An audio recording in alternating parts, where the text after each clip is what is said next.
महाराष्ट्राचे माजी मुख्यमंत्री वसंतदादा नाईक यांच्यानंतर महाराष्ट्राच्या राजकारणात दादा म्हणून मिरवण्याचा मान मिळाला तो फक्त अजितदादांना. प्रशासनावर मजबूत पकड, पक्ष संघटनेवर मजबूत पकड, दिलेला शब्द पाळणारे, पाहतो करतो बघू अशा शब्दांना ज्यांच्या शब्दसंग्रहात स्थान नाही म्हणजे आमचे लाडके अजितदादा पवार साहेब.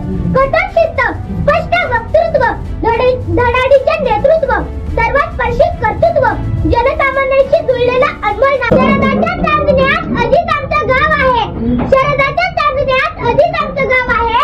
सोनेत्रातील स्वप्न इथे सतत उतरत आहे. काही दिशात घुमतो तो फक्त काटेवाडीचाच आवाज आहे, काटेवाडीचाच आवाज आहे. नमस्कार, मी देवश्रद्ध लखन पाथरकर, जिल्हा परिषद प्राथमिक शाळा काटेवाडी, इयत्ता 2रीचा विद्यार्थी. विषय मांडत आहे जाणता राजा अजितदादा पवार. मित्रांनो, वरील काही ओळींवरून आपल्या लक्षात आले असेल की माझे गाव आहे पुणे जिल्ह्यातील बारामती तालुक्यातील काटेवाडी. माझे गाव म्हणजे कर्मयोग्यांची कर्मभूमी, धर्मयोग्यांची धर्मभूमी.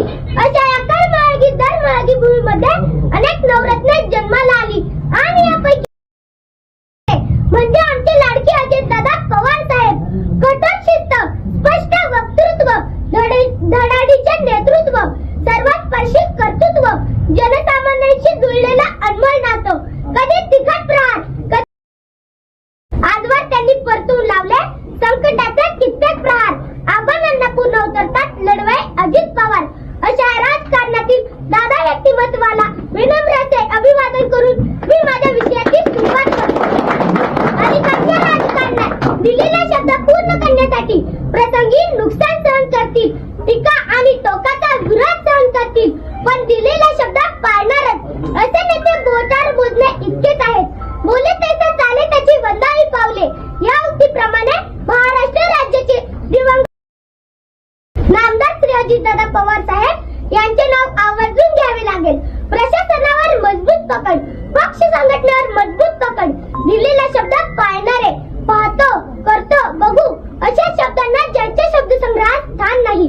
कार्यकर्त्यांची पूर्ण माहिती असणारे, कार्यकर्त्यांच्या अडीअडचणीला उभे राहणारे, जे पोटात तेच ओठावर असणारे, टापटीपणा, स्वच्छतेची आवड, वक्तशीरपणा या गुणांना जपणारे, पर्यावरणाविषयी आग्रह असणारे.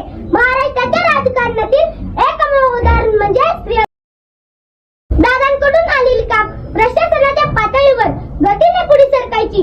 याचे कारण ते वेळेवर झाले नाही तर दादांच्या रोषाला सामोरे जाण्याची तयारी अधिकाऱ्यांना ठेवावी लागेल. दादांचा आग्रह जनहिताच्या कामासाठी असायचा, त्यामुळे दादांकडून आलेली कामे वेगाने मार्गी लावली जायची. म्हणूनच प्रशासनात दादांचा जेवढा दरारा होता तेवढा आधारही होता. दूरदृष्टी, धडाडी, अचूक नियोजन, अचूक धोरण, अचूक निर्णय क्षमता यांच्या जोडीला माणुसकीचा ओलावा जपणाऱ्या या सामर्थ्यवान नेत्याच्या रक्तात फक्त आणि फक्त विकासाचे ध्येय भिनलेले होते. पिंपरी चिंचवड आणि बारामती सारख्या शहराच्या शिरावर डोळे दिपवून टाकणाऱ्या विकास कामाचे कोंदण लावणाऱ्या अजितदादांच्या हातात राज्याची सत्ता आल्यानंतर महाराष्ट्राची प्रगती ही तितक्याच जोमाने होऊ लागली. यात मात्र शंका नाही. संपूर्ण महाराष्ट्रात दादांना आणि त्यांच्या कार्यपद्धतीला मानणारा मोठा वर्ग आहे. चुकीच्या कामांना दादा परखडपणे विरोध करतात, तर लोक उपयोगी कामात अडचण आली तर त्यांचा परखडपणा कामात दिसतो. काम झाल्यानंतर त्यांचे महत्व व दादांची कल्पक दृष्टी लोकांना समजते. महाराष्ट्रातील सर्वात कार्यक्षम नेता कोण तर ते अजितदादा पवार होय. सकाळी 6 वाजता कामाची सुरुवात केली, रात्री 1-1:30 वाजेपर्यंत वर्षातील सर्व दिवस सलग काम करण्याची क्षमता असलेला एकही नेता राज्यात सापडणार नाही. प्रचंड प्रवास, दिवसभरात हजारो लोकांना भेटणे, अधिकाऱ्यांच्या सलग बैठका घेणे अशी सगळी कामे दादा तितक्याच कार्यक्षमतेने करत होते. म्हणूनच मी म्हणेन अशा अनेक गुणांनी संपन्न असलेले माझे दादा एक अद्भुत रसायन होते. अजितदादा हे दूरदर्शी, वास्तूक विशारद होते. बारामती, पिंपरी चिंचवड अशा शहरांना घडवत असताना सोना ज्याप्रमाणे दागिन्याची कलाकुसर करतो त्याच बारकाईने प्रकल्पाच्या अंमलबजावणीवर लक्ष ठेवले. या प्रकल्पाच्या भव्यतेमुळे ही शहरे आज महाराष्ट्रात एक नवीन ओळख निर्माण करीत आहे. अचूकता, कलाकुसर आणि गुणवत्ता यांचा मेळ दादाने एखाद्या वास्तूक विशारद प्रमाणे ही शहरी घडवली आहे. ज्ञानपीठ पुरस्कार प्राप्त श्रेष्ठ कवी विंदा करंदीकर यांची प्रसिद्ध कविता मला आठवते. जनतेच्या हृदयामध्ये आहे. जनतेच्या बहुमध्ये सागराचे बळ आहे. जनतेच्या हृदयामध्ये अन्यायाची कळ आणि जनतेच्या बहुमध्ये सागराचे बळ ज्याला ओळखता येते तोच लोकप्रमुख राज्यकर्ता होऊ शकतो. राज्यकर्त्याचे हे गुण लक्षण ज्याला यथार्थपणे लागू पडले असे राजकारणातील एक नाव म्हणजे महाराष्ट्राचे माजी मुख्यमंत्री वसंतदादा नाईक यांच्यानंतर महाराष्ट्राच्या राजकारणात दादा म्हणून मिरवण्याचा मान मिळाला तो फक्त अजित आणि सडेतोड वक्तृत्वाने महाराष्ट्राला हलविणारे दादा हे माझ्यासाठी आणि उभ्या महाराष्ट्रासाठी कायमच आदराचे स्थान असतील.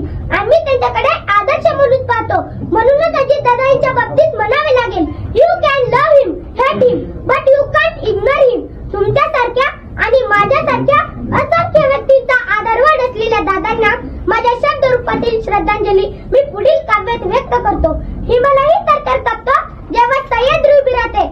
वादळांनाही थांबावे लागते जेव्हा सिंह चालू लागतो. जेव्हा नेतृत्व दादांकडे येते तेव्हा महाराष्ट्र सुद्धा वेगाने दौडू लागतो. महाराष्ट्र सुद्धा वेगाने दौडू लागतो. दादा दादा एवढेच म्हणेल, वैशाली युवा महाराष्ट्र नवा, अजित दादांचा मुख्यमंत्री व्हावा. या माझ्या स्वप्नप्रमाणे महाराष्ट्रातील दादांवर प्रेम करणाऱ्या तमाम त्यांच्या मनातील अर्धवट राहिलेले स्वप्न मनाशी कवटाळून तुम्हा सर्वांचा निरोप देतो. जय हिंद, जय भारत, धन्यवाद. बारामती विधानसभेच्या पोटनिवडणुकीत महायुतीच्या उमेदवार सुनेत्रा पवार यांच्या प्रचारासाठी रोहित पवार मैदानात उतरले आहेत. रोहित पवार यांनी सुनेत्रा पवारांच्या प्रचारार्थ बैठका घ्यायला सुरुवात केली आहे.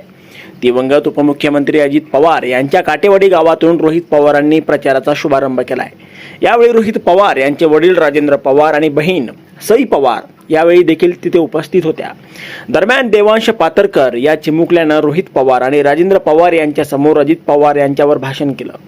काटेवाडी गावात सुनेत्रा पवार यांच्या पोटनिवडणुकीच्या प्रचाराच्या निमित्तानं हे भाषण सध्या आता चर्चेत आलंय. यावर तुम्हाला काय वाटतं? तुमचं मत कमेंट बॉक्समध्ये लिहायला अजिबात विसरू नका. व्हिडिओ आवडला असेल तर जास्तीत जास्त शेअर करा. आणि आतापर्यंत मराठी जनता आपण आपल्या या चॅनलला सबस्क्राईब जर केलेलं नसेल तर चॅनलला सबस्क्राईब करा.